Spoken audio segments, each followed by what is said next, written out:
आगे बढ़े।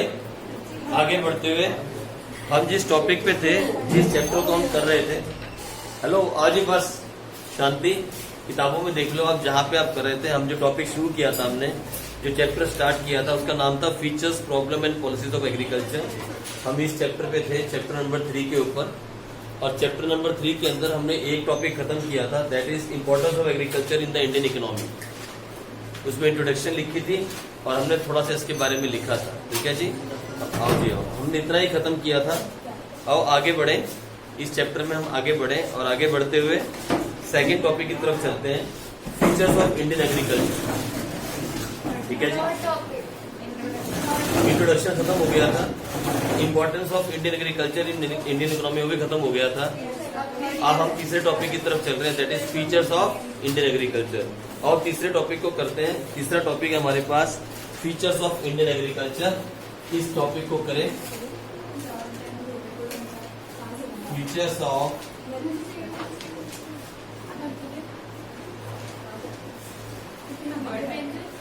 Indian agriculture.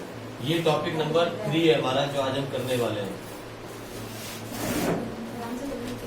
चलो जी, आओ स्टार्ट करें। फीचर्स से मतलब यहाँ पे उसकी विशेषताओं से नहीं है, फीचर्स है जो हालात हमारे उस दिन थे। ये हमने उस चैप्टर में भी पढ़ा था, दे आर ऑलमोस्ट सेम जो हमने उस चैप्टर में पढ़े थे। फर्स्ट चैप्टर के अंदर जब हमने फर्स्ट चैप्टर पढ़ा था और लिखा था state of Indian economy on the eve of independence, वहां जो हमने फीचर्स लिखे थे दे आर ऑलमोस्ट सेम। ठीक है जी, सेम फीचर्स हैं। तो और दोबारा से स्टार्ट करते हैं। सबसे पहला लिखो नंबर 1, लो प्रोडक्टिविटी। सबसे पहला फीचर था लो, first feature is low productivity.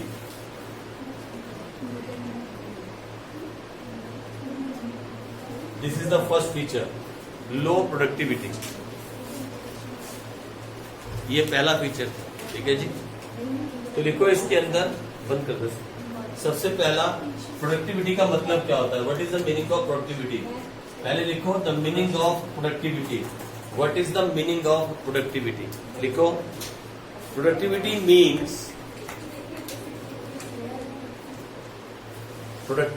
Means output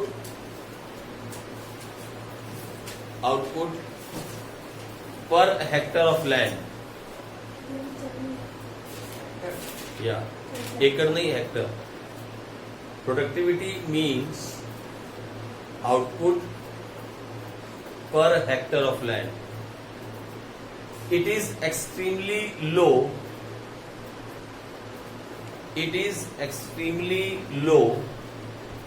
in India compared to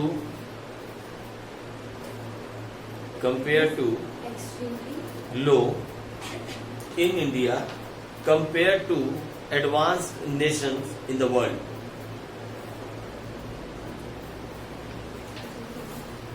अगर हम इंडिया की पर हेक्टर आउटपुट को कंपेयर करें दूसरे देशों के साथ, तो ये एक्सट्रीमली लो है।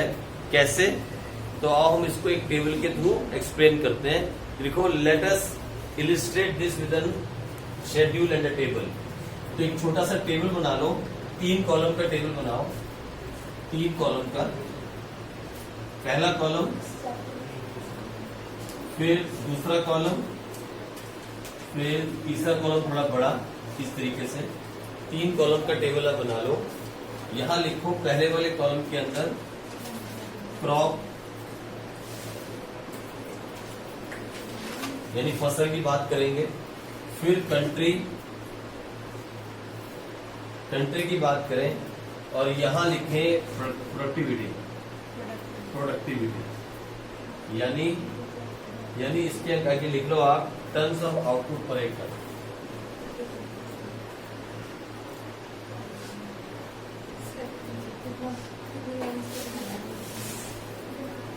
लो HECTAR, फाइन। ये 3 टेबल बना लो, क्रॉप, कंट्री और प्रोडक्टिविटी। ठीक है जी, एक कंपैरिजन टेबल बना लेते हैं। सबसे पहले लिखो राइस, सबसे पहला ले लो राइस, और कंट्री ले लो इंडिया, चाइना, वियतनाम और पूरे देश की एवरेज, पूरे वर्ल्ड की।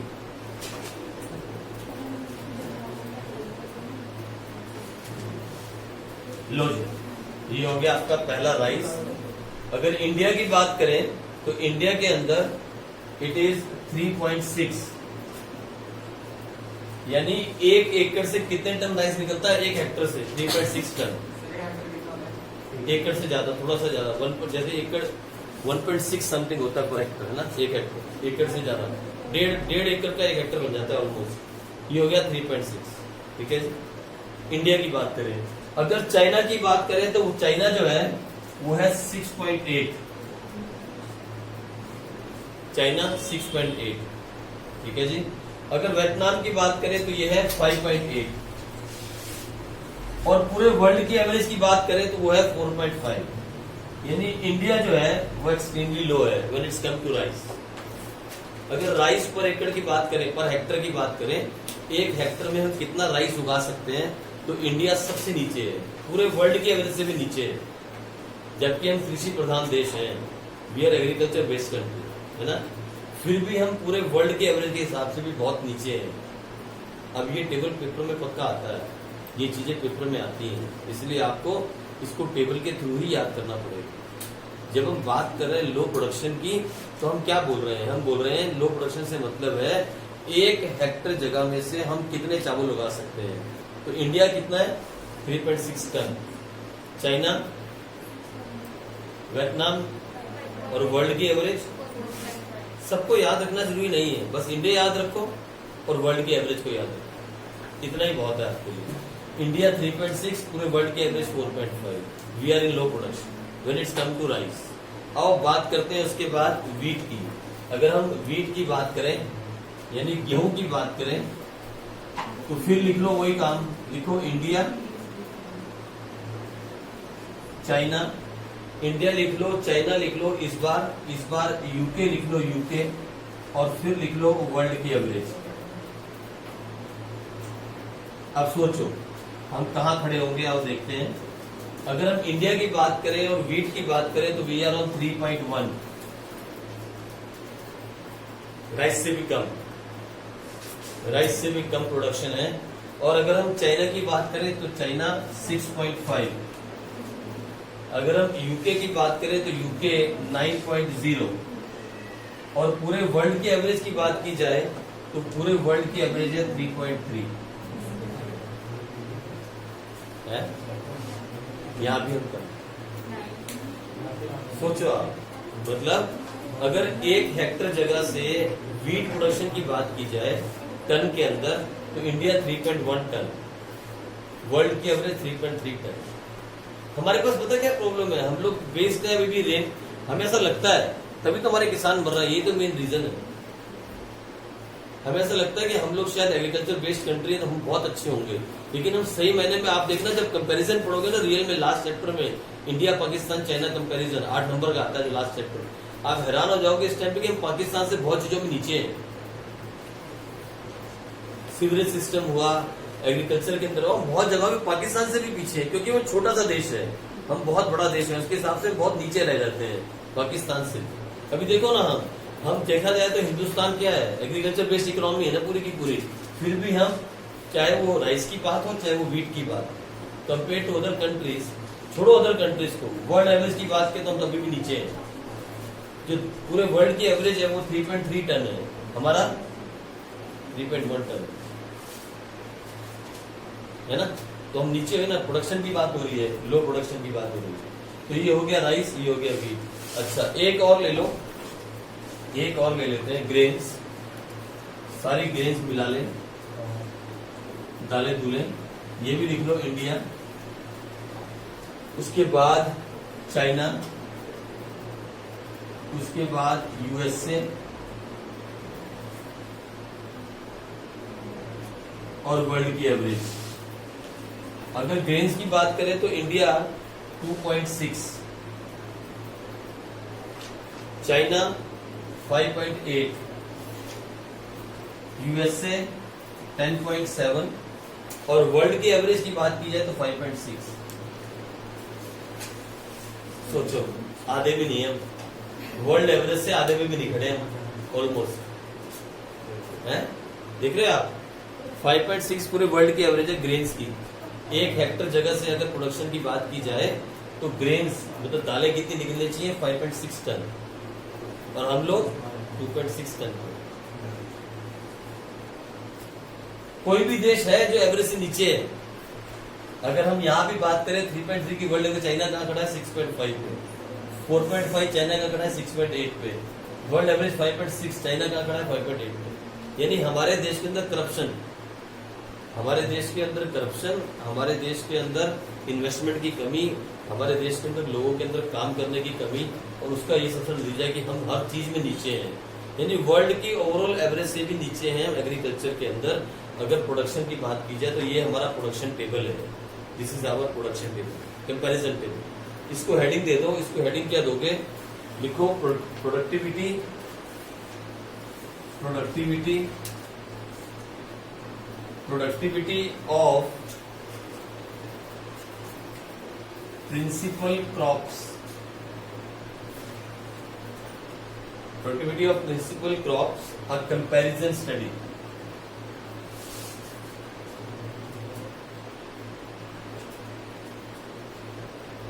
कंपैरिजन स्टडी, ठीक है जी, अ कंपैरिजन स्टडी। और ये डेट दे दो अप्रैल 2014, अप्रैल 2014, ठीक है जी। ये आप इसकी हेडिंग दे दो भाई। ये हमारे हालात थे। This is the first point, this is the first feature of Indian agriculture.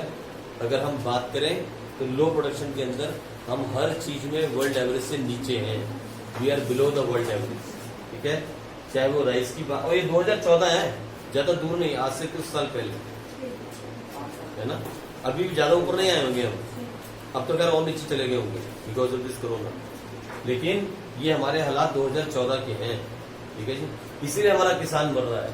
अगर हम चीज को ढंग से पढ़े ना और पढ़ के इकोनॉमिक्स को समझें तो हमें पता लग जाएगा कि किसान के मरने के पीछे का कारण क्या है। ये जो आज रिफॉर्म्स देख रहे हो आप, कुछ लफड़े चल रहे हैं, मालूम है आपको, टीवी पे रोज आ रखा है ना, यहाँ पे आग लगा रहे हैं, वहां पे आग लगा रहे हैं, ये फूक रहे हैं, ये सारे काम जो हम कर रहे हैं। ये जो रिफॉर्म्स लाए गए ना, रिफॉर्म्स अगर इनको ढंग से पढ़ा जाए, इनको ढंग से बैठ के समझा जाए, तो ये जो रिफॉर्म्स आए हैं किसानों के हक में आए हैं, ये बहुत फेवर में हैं। लेकिन इसको समझाने के लिए किसी में हिम्मत नहीं है, कोई समझाना नहीं चाहता, ना कोई सामने वाला समझना चाहता है। हमारे इंडिया में प्रॉब्लम है कि पॉलिटिक्स, हर चीज के अंदर पॉलिटिक्स घुस जाती है, 1 मिनट के अंदर पॉलिटिक्स। वो लाके ट्रैक्टर को पटक के वहां आग लगानी शुरू करती, ट्रैक्टरों को, बसें जला दो, ट्रैक्टर जला दो, ये जला दो, वो जला दो। लेकिन पहले ये प्रॉब्लम है कि बाहर कहीं ऐसे कोई रिफॉर्म्स आते हैं ना, तो वहां डिबेट होती है। हमारे हिंदुस्तान में आपने पढ़ा था 11th क्लास में एक टॉपिक आपने पढ़ा है एमएसपी का, आप में से कोई भूला तो नहीं, price floor and price ceiling, याद है आपको? लास्ट टॉपिक पढ़ा था, है ना, जहाँ पे हमने प्राइस एमएसपी पढ़ा था ना वहाँ, है ना। उसी एमएसपी का सारा रोना चल रहा है, वही एमएसपी का सारा रोना चल रहा है इस टाइम। एमएसपी के अंदर लेके आओ सब कुछ, एमएसपी के अंदर। अरे यार एमएसपी पहले से है, हम तब से पढ़ते हैं, हमने पढ़ा नहीं last year MSP. Government MSP देती है, मिनिमम सपोर्ट प्राइस तो गवर्नमेंट देती है, न्यूनतम समर्थन मूल्य वो तो गवर्नमेंट दे रही है। गवर्नमेंट आजाद करना चाहती है फार्मर्स को, फ्री छोड़ना चाहती है कि वो जितने में चाहे उतने में सामान बेच ले। गवर्नमेंट चाहती है कि जितने में एक फार्मर चाहे वो उतने में अपने सामान को बेचना शुरू। अरे सुनो ना, आप खुद देखो, अगर मैं चाहूँ, मैं आप बच्चों को पढ़ाना चाहता हूँ, मैं चाहूँ मैं 1500 में पढ़ाऊँ, मैं 1500 में पढ़ा सकता हूँ ना। मैं 1000 में पढ़ाऊँ तो मैं 1000 में पढ़ा सकता हूँ। मुझे कोई रोक सकता है कि यार नहीं 800 से ऊपर नहीं लोगे आप किसी भी हाल में? कोई भी ऐसा बिजनेस है जहां पर रिस्ट्रिक्शंस हो कि आप इससे ज्यादा नहीं बेच सकते, एक को छोड़ के, दैट इज फार्मिंग, जिसमें सबसे ज्यादा रिस्क है।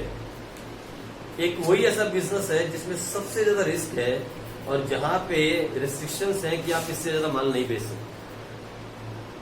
क्योंकि फार्मिंग प्रोडक्ट को खाने वाले कौन है? अमीर से लेकर गरीब तक हर आदमी। अगर गवर्नमेंट मार्केट फोर्सेस पे छोड़ दे फार्मिंग को, जो कि अब वो करना चाहती है, मार्केट फोर्सेस के घेराने छोड़ दे, डिमांड सप्लाई पे छोड़ दे, तो विश्वास मानना 1 किलो आटा जो है 50 के ऊपर बिकेगा, 50 से ऊपर बिकेगा।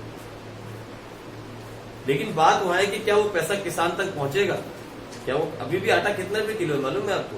अगर आप शक्ति भोग का दूसरा कोई आटा खरीदते हो तो 30 से 32 रुपए किलो है? यही रेट है 32 रुपीज, 32 रुपए के आसपास किलो पड़ता है ना? 10 किलो की छोटी सी थैली वो 24 रुपए तक गिरेगा, और अच्छा आटा खाओगे तो 30-32 के आसपास। अगर खुला छोड़ दिया जाए इस चीज को, जैसे गवर्नमेंट अब करना चाहती है, तो 1 किलो आटा 50 से नीचे नहीं बिकेगा, 50 रुपीज से नीचे नहीं बिकेगा। उस वक्त फिर गवर्नमेंट को पकड़ लेंगे सारे के सारे। अब गवर्नमेंट खुला छोड़ना चाहती है कि आप जहां चाहो, जितना चाहो, जैसे चाहो, जिसको चाहो अपने गुड्स बेच सकते हो। अगर आपको कहीं मार्केट के अंदर अच्छा पैसा मिल रहा है तो बेच दो। अगर मान लो मुझे अच्छे गुड्स की जरूरत है, मैं आपके पास आया सीधा डायरेक्टली, आपके खेत में आया और बोला मुझे आपकी ये सारी की सारी गेहूं चाहिए, मुझे बहुत अच्छी लग रही है, मुझे चाहिए, तो मुझे बेच दो, कोई रिस्ट्रिक्शन नहीं है। ये करना चाहती है गवर्नमेंट और लोग इसके खिलाफ हैं। क्यों इसके खिलाफ है? क्योंकि बीच में जितना भी पैसा बनता है, जितना भी आड़तियों का पैसा बनता है, या जितना भी बीच में मिडिल पर्सन का पैसा बनता है, वो सब रुक जाएगा। अभी मैं सीधा आपकी दुकान पे जाता हूँ, सामान खरीद के ले आता हूँ, बीच में कोई मिडिल मैन नहीं है ना। लेकिन एक ऐसा बिजनेस है जहां मिडिल मैन है, एंड दैट इज अनाज मंडी। वहां मिडिल मैन के बिना कुछ नहीं हो सकता। तो बहुत सारी प्रॉब्लम्स चल रही है हिंदुस्तान के अंदर, और ये कोई नहीं देखना चाहता, इसकी तरफ कोई देखना नहीं चाहता, इसकी तरफ कोई नजर नहीं मारना चाहता। ठीक है जी, तो ये हमारा पहला फीचर हो गया। आ जाओ नंबर 2 पे चलें। Feature number 2। अब बड़े बड़े लोग जो है ना, पढ़ाई लिखाई छोड़ के खेती की तरफ जा रहे हैं, मालूम है? हाँ, बच्चे आजकल अब खेती करना चाहते हैं, कहते हैं इसमें हाथ आजमाएंगे। आ जाओ सेकंड फीचर। फीचर नंबर 2 लिखें। Feature number 2 is डिस्गस्ड unemployment. DISGUISED।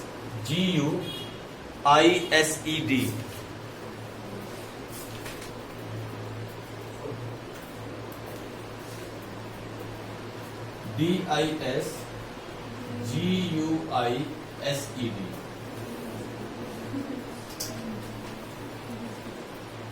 अब ये क्या है? ये पेपर में पूछा जाता है जी, 1 नंबर में। What you mean by डिस्गस्ड unemployment? ये होता क्या है? मालूम है क्या ये होता है? ये एक्चुअल में है क्या? हमारे हिंदुस्तान में प्रॉब्लम ये है कि एक घर के अंदर मान लो 5 एकड़ जगह है, फैमिली के पास है, या फैमिली के पास 5 एकड़ जगह है, 2 भाई हैं, दोनों में से किसी के पास सरकारी नौकरी नहीं है, तो दोनों सुबह सुबह क्या करते हैं? एक सुबह चला जाता है काम करने, एक शाम को चला जाता है जमीन पे, एक पानी लगा के आ गया, है ना, काम होते हैं ना जमीनों पे, तो 2 के दोनों भाई उसी जमीन पे काम कर रहे हैं। जबकि अगर एक भाई भी काम करे तो काम चल सकता है, एक भाई भी अगर काम करे तो काम चल सकता है। पापा भी उसी जमीन पे लगे हुए हैं, पापा भी रिटायरमेंट हो चुकी है, उसी जमीन पे आके लग गए, यानी अब 5 एकड़ जगह पे 3 लोग काम कर रहे हैं। फादर भी काम कर रहा है, उसके दोनों बच्चे भी काम कर रहे हैं। कहने को तो काम चल रहा है, रोटी चल रही है, घर में खाना आ रहा है, रोटी चल रही है, लेकिन वो सही मायने में मालूम है क्या है? That is called hidden unemployment, जो हमें दिखती नहीं। हाँ, वो कस्सी लेके जाते हुए हमें दिखते हैं कि हाँ यार बहुत बिजी है, वो ट्रैक्टर भी रखा होगा, सुबह सुबह ट्रैक्टर स्टार्ट करके ट्रैक्टर भी ले जाते हैं, लेके आते हैं, ऐसा लगता है बहुत अच्छा काम चल रहा है। लेकिन सही मायने में वहां अगर एक आदमी काम करे तो 2 कोई और काम कर सकते हैं। इसे बोलते हैं डिस्गस्ड अनएम्प्लॉयमेंट, मैंने hidden unemployment, which is hidden, ये हिडन है। ठीक है जी, इसी को बोलते हैं डिस्गस्ड। ये इंडिया में बहुत बड़ी प्रॉब्लम है। थोड़ी सी जगह है घरों के अंदर, 5 एकड़ 10 एकड़, और सारी फैमिली बेचारी उसी पे खेती कर रही है, क्योंकि नौकरी कोई है नहीं, तो सारे उसी पे खेती करने में लगे हैं, सब दाल रोटी खा रहे हैं और काम चल रहा है। ये वाले हालात है फार्मिंग के अंदर। That is the second feature of Indian agriculture. लिखो जल्दी से। डिस्गस्ड unemployment is a situation, डिस्गस्ड unemployment is a situation of hidden unemployment.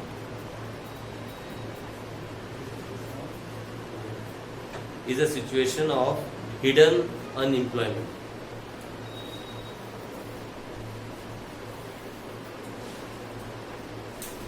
In this situation, in this situation,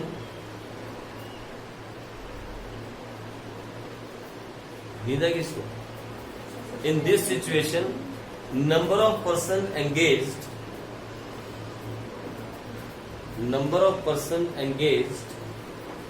on a piece of land is much higher than what is actually needed.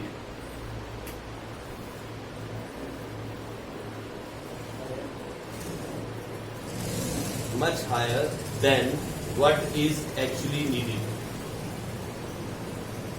ठीक है जी? So it's look like all are employed.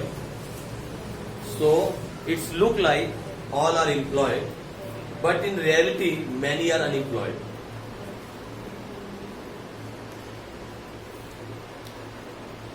So it's look like all are employed, but in reality, many are unemployed.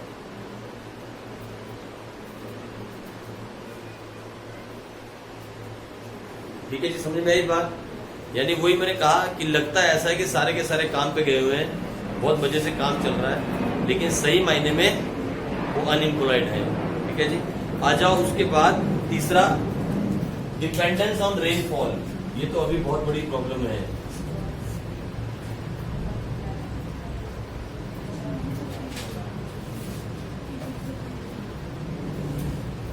ये आज भी बहुत बड़ी समस्या है हिंदुस्तान के अंदर। आजादी के इतने सालों के बाद भी पानी नहीं पहुंचा खेतों तक। आज भी हम बारिश के पानी पे ही डिपेंड करते हैं, बारिश के पानी के ऊपर ही हम डिपेंड हैं। ठीक है जी, हाँ तो लिखो फटाफट जल्दी से, एग्रीकल्चर इन इंडिया। एक मिनट, आ जाओ जी, लो डिपेंडेंस ऑन रेनफॉल के अंदर लिखो agriculture in India. Agriculture in India is heavily dependent on rainfall.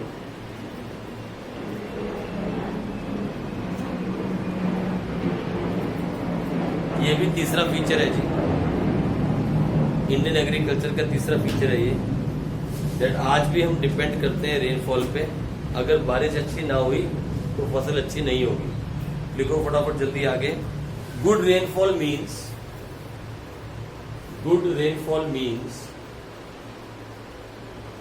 good crop and vice versa.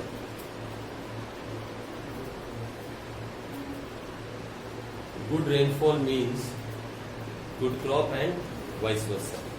ठीक है जी, ये भी हो गई एक बात। आगे आ जाओ, पॉइंट नंबर 4 लिखो, subsistence farming. SUBSISTEANCE,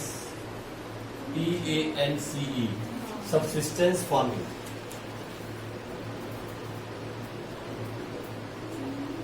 subsistence farming, ये चौथा लिखो, SUBSISTEANCE,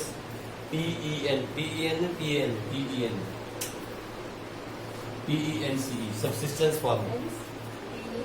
subsistence farming का मतलब होता है सिर्फ अपनी जरूरत पूरी करने के लिए फार्मिंग करनी, मतलब खाने पीने के लिए फार्मिंग करनी। प्रॉफिट कमाने के मकसद से आज भी हमारे यहाँ पे किसान जो है फार्मिंग नहीं करते। उनका मेन मकसद इतना होता है कि बस दाल रोटी चल जाए और घर का खर्चा निकल जाए। ये होती है सबसिस्टेंस फार्मिंग, जहाँ पे हम सिर्फ जीविका कमाने के हिसाब से फार्मिंग को करते हैं। हिंदुस्तान में आज भी 90% फार्मर्स यही फार्मिंग करते हैं, क्योंकि जितनी जगहें हमारे पास हैं, जितनी उनके पास लैंड है, उसके अंदर से ज्यादा प्रॉफिट कमाया भी नहीं जा सकता। और अगर प्रॉफिट कमाया जा सकता है तो उसके लिए इन्वेस्टमेंट चाहिए, वो हमारे पास है नहीं। तो ये भी एक फीचर है इंडियन एग्रीकल्चर का, जहाँ पे हम सबसिस्टेंस फार्मिंग करते हैं सिर्फ जीने के लिए। वही क्रॉप्स उगाते हैं जिससे हमारा दाल रोटी चलती रहे। हम वो क्रॉप्स की तरफ जाते नहीं जहाँ पे प्रॉफिट ज्यादा हो। ठीक है जी, लेकिन अब जो है, अब जो यूथ है, अब वो धीरे धीरे शिफ्ट कर रही, जैसे वो फ्लावर्स की तरफ। अब देखो रोज की खेती बहुत लोग कर रहे हैं। इधर से आगे निकल जाओ, शाहबाद की तरफ जाओगे, देखोगे लोगों ने वो शेड्स डाल रखे, क्या बोलते हैं उनको, ग्रीन हाउस। हाँ, उसके अंदर रोज की खेती हो रही है बहुत जबरदस्त तरीके से। और कुछ ऐसी जैसे वो स्ट्रॉबेरी की खेती हो रही है बहुत ज्यादा, उससे बहुत पैसा कमाया जाता है। ड्रैगन फ्रूट भी कर रहे हैं इंडिया में। बहुत कुछ कर रहे हैं, बहुत कुछ करने की कोशिश की जा रही है अब, ठीक है। लेकिन अभी तक ये हालात है सब्सिस्टेंस फार्मिंग। लिखो जल्दी से क्या होता है ये, लिख लो फटाफट। Farming in India,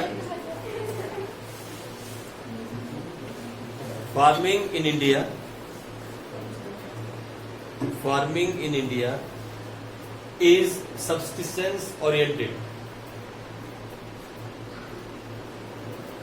Farming in India is subsistence oriented.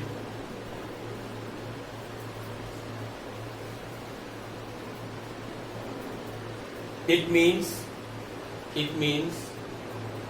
the primary objective of the farmer,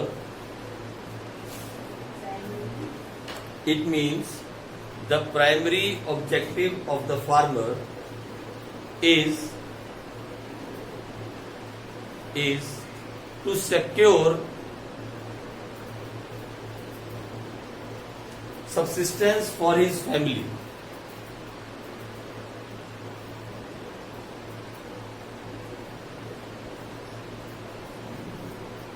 It is not to earn profit.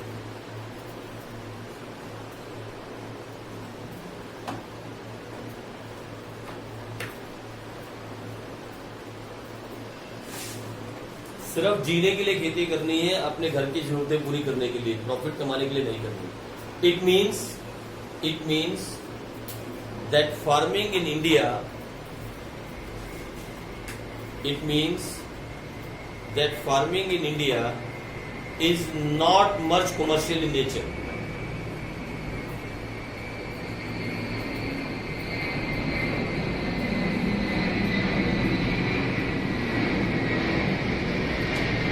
It means that farming in India is not much commercial in nature. ये भी हो गया। आ जाओ आगे। Next is lack of modern inputs. Lack of modern inputs, अब ये क्या होते हैं तो लिख लो। Modern inputs like chemical fertilizers,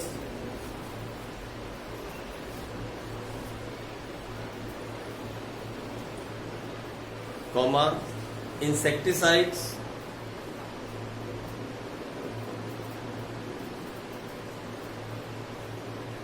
comma, pesticides are not commonly used in India.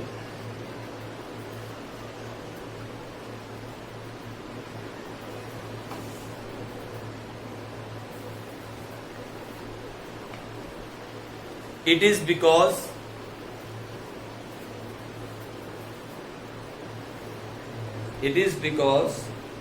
the bulk of farming population in India, the bulk of farming population in India is extremely poor.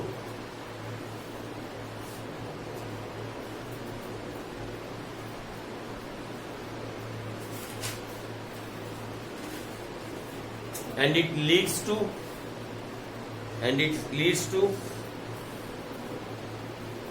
low production and backwardness. And it leads to low production and backwardness.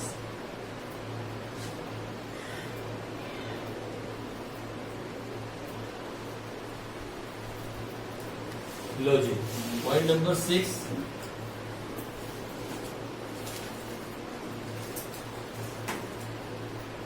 Small holdings.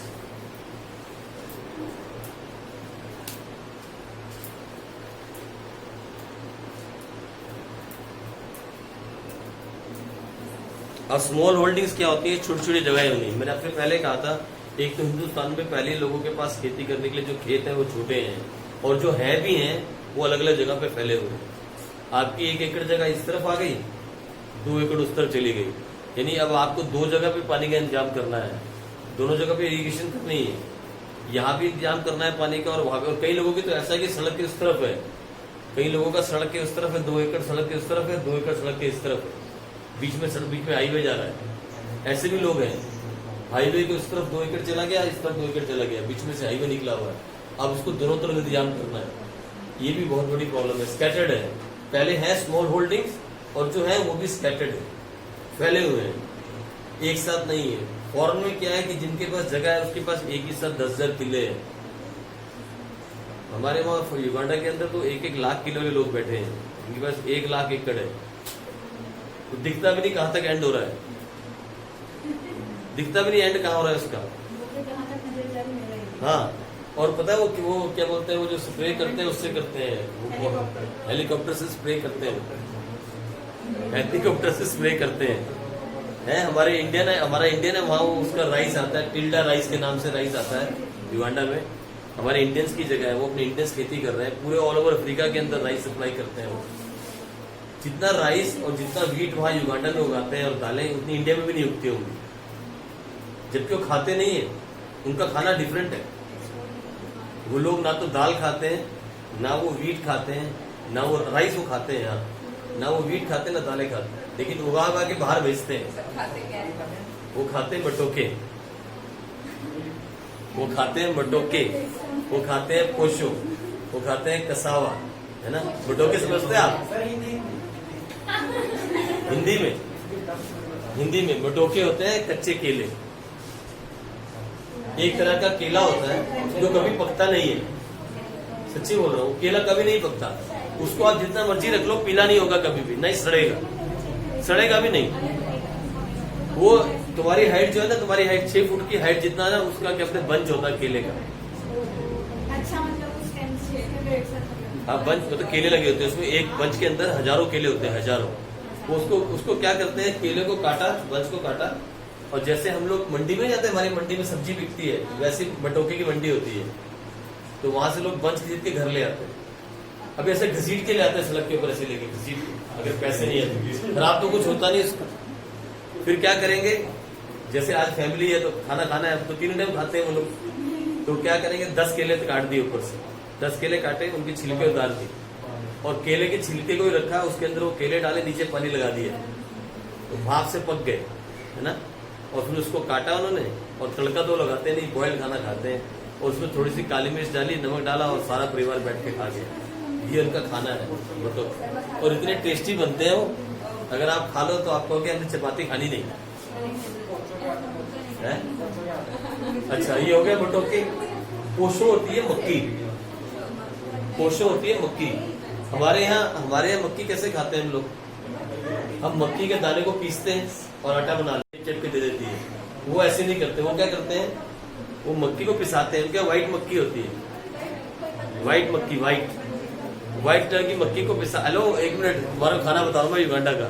White मक्की को पिसाते हैं, पिसा के वो एक बड़ा सा drum रखेंगे, मतलब वो पतीला रखेंगे, उसमें पानी डालेंगे गर्म, उसमें मक्की डालेंगे, और ऐसे जैसे वो नहीं बनाते, लई बनाते थे ना, लई हम चिपकाने के लिए, किताबों को चिपकाने के लिए, ऐसे बना लेते हैं, हाँ, आटे की तरह। वो ऐसे हिलाते रहेंगे, उसको हिलाते रहेंगे, उसको बोल देंगे पोशो। वो हो गया पोशो, ठीक है। अच्छा, पोशो बन गया, मटोके बन गए। अब खाने किसके साथ है, खाने बीन्स के साथ। बीन्स समझते हैं, राजमा, राजमा जिसमें वो डेली खाते हैं, वो उसके बिना खाना नहीं खा सकते। तो मटोके and beans, पोशो and beans, cassava, और कसावा भी होता है, जैसे हमारे शकरकंदी होती है ना, शकरकंदी, वैसे उनके वहां जमीन में से एक चीज निकलती है, दैट इज कॉल्ड कसावा। उसको, कसावे को जब आप जमीन से निकालो बाहर और धो दो अच्छे से, उसमें से दूध निकलता है, इतना स्वाद होता है, टेस्टी होता है वो, कि आप उसको कच्चा भी खा सकते हो। जैसे हम लोग शकरकंदी नहीं खा सकते ना कच्ची, उसको कच्चा खा सकते हो, दूध निकलता है ना, जबरदस्त मीठा होता है वो। और ये लोग क्या करते हैं, उसको काटते हैं कसावा को और फ्राई कर देते हैं चिप्स की तरह, जैसे लोग चिप्स खाते हैं ना, वैसे फ्रेंच फ्राइज वैसे बनाते हैं, और ऐसे थाली बना देते हैं, बड़ी सी थाली, उसमें थोड़े राइस होते हैं, मटोके होते हैं, पोशो होता है, कसावा होता है, साथ में बीन्स होता है, बस, साथ में मीट होता है। यही खाना, मैं यही खाता। और हमारे बच्चे ने रोटी खानी छोड़ दी थी, बोलते यही खाएंगे। It's a very healthy thing, बहुत जबरदस्त। तो चलो लिखो जल्दी से, स्मॉल होल्डिंग्स। मसाले लिखो। वगैरह नहीं होते मसाले में डाल स्मॉल होल्डिंग्स, लिखो small holding, small holding is a very big problem of the Indian agriculture.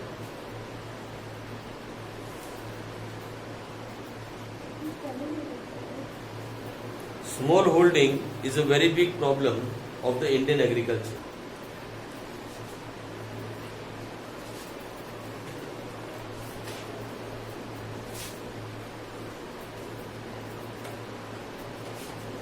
It creates a problem in two ways.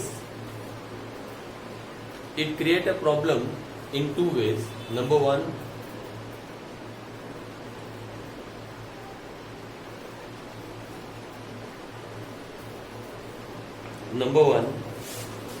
mechanism of farming means use of machines. It creates a problem in two ways. Number one, use of machines become difficult.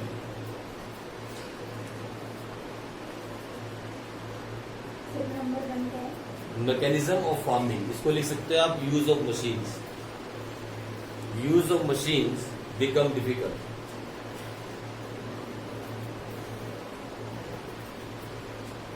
और दूसरा, marginal farming continues,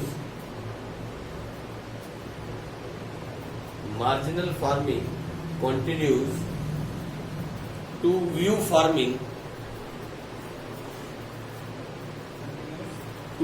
farming as a source of subsistence.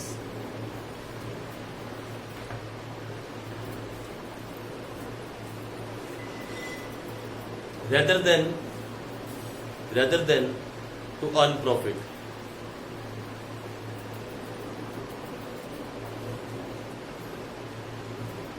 जो small holdings है वो दो तरह से problem create करती हैं. एक तो ये कि आप यूज ऑफ मशीन्स नहीं कर सकते. स्मॉल होल्डिंग जो है वो दो तरह से प्रॉब्लम क्रिएट करती है. एक तो ये, अगर आपकी जगह थोड़ी थोड़ी है तो आप मशीन्स का यूज नहीं कर सकते, पहला. और दूसरा, आप सिर्फ जीने के लिए खेती करोगे, प्रॉफिट के लिए कभी खेती नहीं कर सकते. ठीक है जी, दो प्रॉब्लम आ गई. चलो आगे बढ़ जाओ. नेक्स्ट लिखो आप, landlord टीनेट conflict. Landlord and टीनेंट conflict, क्या बोलते हैं? टीनेंट है ना. लैंडलॉर्ड एंड टीनेंट कॉन्फ्लिक्ट, ये भी हमारे देश में चलता रहता है. लैंडलॉर्ड मैंने जो जगह का मालिक है, और टेनेंट मैंने जो किराए पे लेता है, उन दोनों के बीच में conflict. Landlord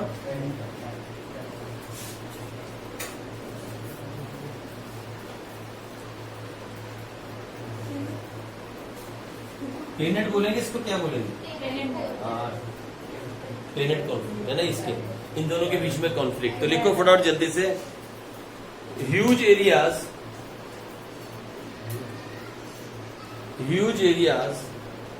cultivated by the tenants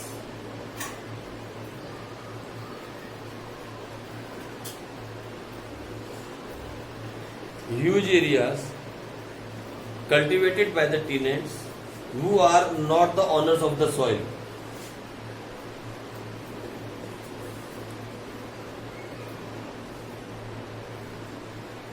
Who are not the owners of the soil. But the bulk of the revenue,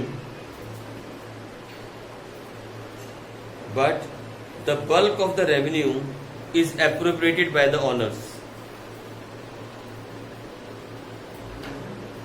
But the bulk of the revenue is appropriated by the owners.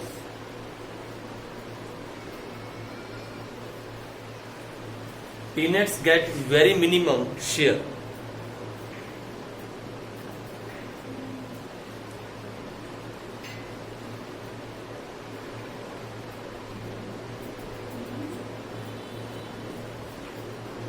Tenants get very minimum share.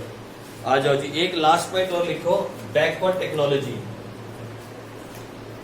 एक last point लिखो, backward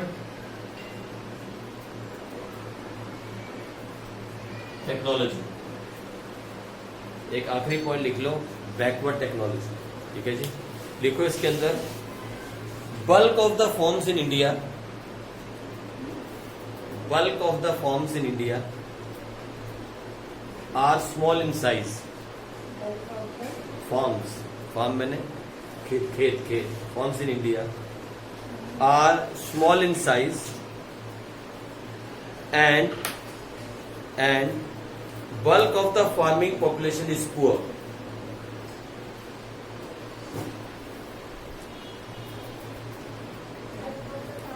Population is poor. So, use of backward technology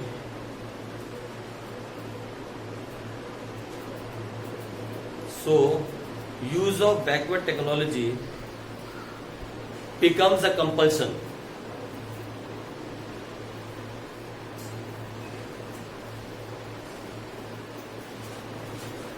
In India, even today,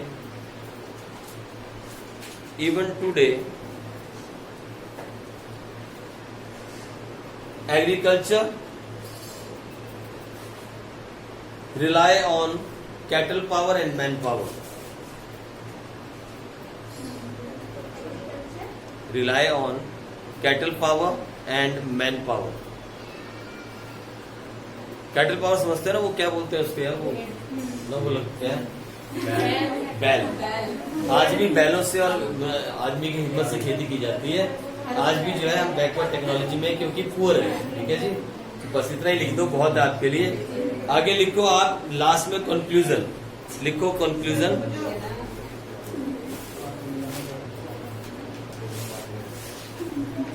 conclusion लिखो, ये सारे features के बाद नीचे लिखो conclusion. भेड़ नहीं, बैल। कंक्लूजन लिखो, नीचे लिखो conclusion. These features of Indian agriculture, these features of Indian agriculture conclude that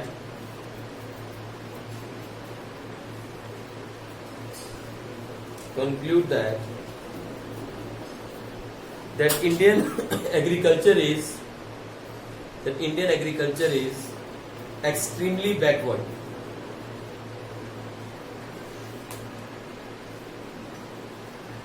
That Indian agriculture is extremely backward, comma, despite the fact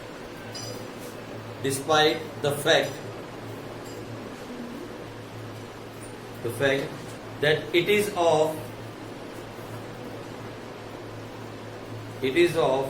significant importance in the Indian economy.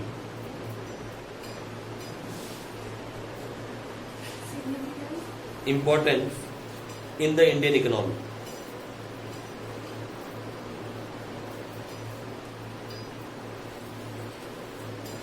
ठीक है जी, इसका conclusion है। ये सारे features पढ़ने के बाद conclude हमने ये किया कि इंडियन एग्रीकल्चर बहुत बैकवर्ड पोजीशन में है, डिस्पाइट दैट फैक्ट ये बहुत इंपॉर्टेंट है इंडियन इकोनॉमी के लिए। पूरे देश का जीडीपी आपने देखा था कितने परसेंट इस पर डिपेंड करता है, फिर भी हम बहुत बुरे हालत के अंदर है एग्रीकल्चर के अंदर। ठीक है, अब ये तो हमने पढ़ ली पहले उसकी इंपॉर्टेंस क्या है, फिर पढ़ ली हमने अब उसके फीचर्स क्या है। ठीक है जी, अब हम पढ़ेंगे कि गवर्नमेंट ने किया क्या इसको सुधारने के लिए, यानी अचीवमेंट्स और उसके फेलियर्स। ठीक है, वो आगे हम कल करेंगे। चलो आप भाग सकते हो अभी आराम से, कल मिलेंगे।